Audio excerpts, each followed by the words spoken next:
Religious OCD क्या होती है? रिलीजियस ओसीडी के बारे में आज जान लेते हैं। बहुत सारे वीडियो आपने देखे होंगे रिलीजियस ओसीडी के बारे में, या मैं बात करूं धार्मिक ओसीडी के बारे में। रिलीजियस ओसीडी में मेन सिम्टम्स क्या होते हैं और कैसे हम उसको कंट्रोल कर सकते हैं, इस वीडियो में आज हम जान लेते हैं। मैं हूं मनोवैज्ञानिक काउंसलर डॉक्टर कपूर सिंह। एक नए वीडियो के साथ साइकोलॉजिकल हेल्पलाइन में आपका स्वागत है। तो आज हम बात करने वाले हैं भगवान के बारे में, रिलीजियस ओसीडी के बारे में, का क्यों रिलीजियस ओसीडी हो जाती है किसी को, और क्यों हम बार बार परेशान होते हैं, क्यों बार बार हमारे मन में विचार आता है भगवान के बारे में, गंदे विचार आते हैं जो हमें परेशान करते हैं। तो रिलीजियस ओसीडी में जो पेशेंट है जिनके फोन आ रहे हैं वो भी सिम्टम्स बता रहे हैं, अलग अलग सिम्टम्स देखने को मिल रहे हैं। अब किसी को ये भी सिम्टम्स हो सकते हैं कि भगवान के बारे में सोचकर ही मन में एक घृणा आती है कि कहीं मैं उसको गाली न दे दूं, उसके बारे में कुछ अपशब्द मुंह से न निकल जाए। मन में भी कैसे सोच लिया मैंने उसके बारे में गलत, या मंदिर में जाके पेशाब न कर दूं, मंदिर में जाके कुछ गलत न कर दूं, वीर्य न फेंक दूं। इस तरह की अनेक तरह की मन में विचार आते रहते हैं जो हमें परेशान करते हैं।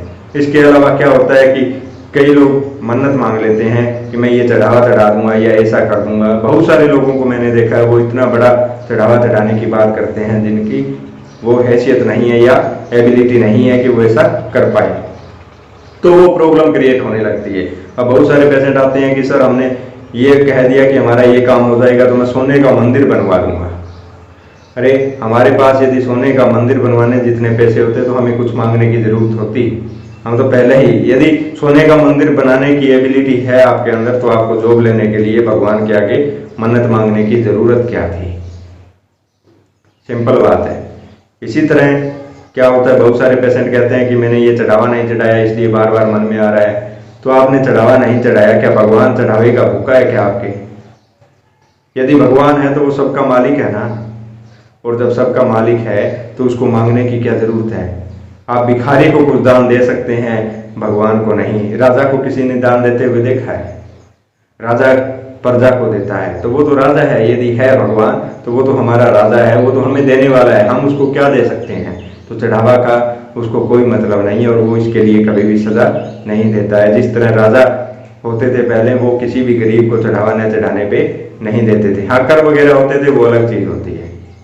तो भगवान के बारे में ये धारणा गलत बनाई गई है कि हम प्रसाद चढ़ाएंगे, पैसा चढ़ाएंगे, ये करेंगे तो उससे हमें सुख मिलेगा। नहीं मिलेगा, कभी नहीं मिलेगा। यदि आप गरीब की सहायता कर रहे हैं तो वो मन से दुआ देगा, हो सकता है उसके कारण आपको कुछ फायदा मिल जाए, क्योंकि उसकी भूख मिट जाएगी और आपका भी दान हो जाएगा, चढ़ावा चढ़ाया जाएगा एक तरह से।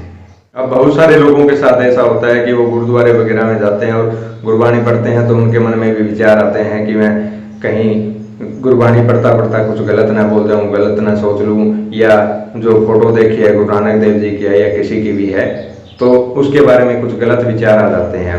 गुरुद्वारे में जाते ही, मंदिर में जाने के बाद कुछ लोगों को भगवान के बारे में गलत विचार आने लगते हैं। मस्जिद में जाते हैं कुछ लोग तो उनके मन में भी उठटांग विचार आने लगते हैं कि पेशाब न कर दूं। इस तरह की हर धार्मिक पर्सन के अंदर, किसी भी धर्म से रिलेटेड हर तरह के पेशेंट हमारे पास आ रहे हैं और उनको प्रॉब्लम क्रिएट हो रही है।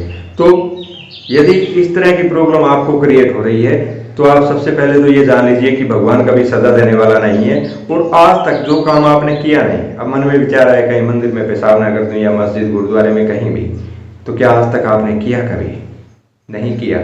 आज तक यदि आपने नहीं किया तो आगे कैसे कर दोगे? अपने आप को हौसला दीजिए कि मेरे अंदर बहुत पावर है, मैं बहुत मोटिवेशनल पर्सन हूँ, मैं इसका सामना कर सकता हूँ और मुझे पूरा विश्वास है कि मैं कभी भी मंदिर में, गुरुद्वारे में, मस्जिद में पेशाब नहीं कर सकता। मैं किसी भी मूर्ति को या फोटो को लात नहीं मार सकता, मैं कुछ भी गलत नहीं कर सकता। और जो मैं मन्नत मांगने की बात है वो आज के बाद मैं कभी भी मन्नत नहीं मांगूंगा, क्योंकि मुझे पता है कि जो भी कर्म करूंगा उसके हिसाब से मुझे फल मिलने वाला है। यदि मन्नत मांगने से कुछ मिलता तो मैं तो घर पे बैठा सारा दिन सोता रहता और मांग लेता कि भगवान मेरे को ये दे दो, मुझे करोड़पति बना दो, क्या दे देगा? आप भी सोच के देखो, किसी भी इंसान को क्या भगवान ने ऐसा बनाया है कि जो कर्म न करे और उसको ऐसा कुछ मिल गया? कभी नहीं होगा। काम करना पड़ेगा तभी आपको फल मिलेगा।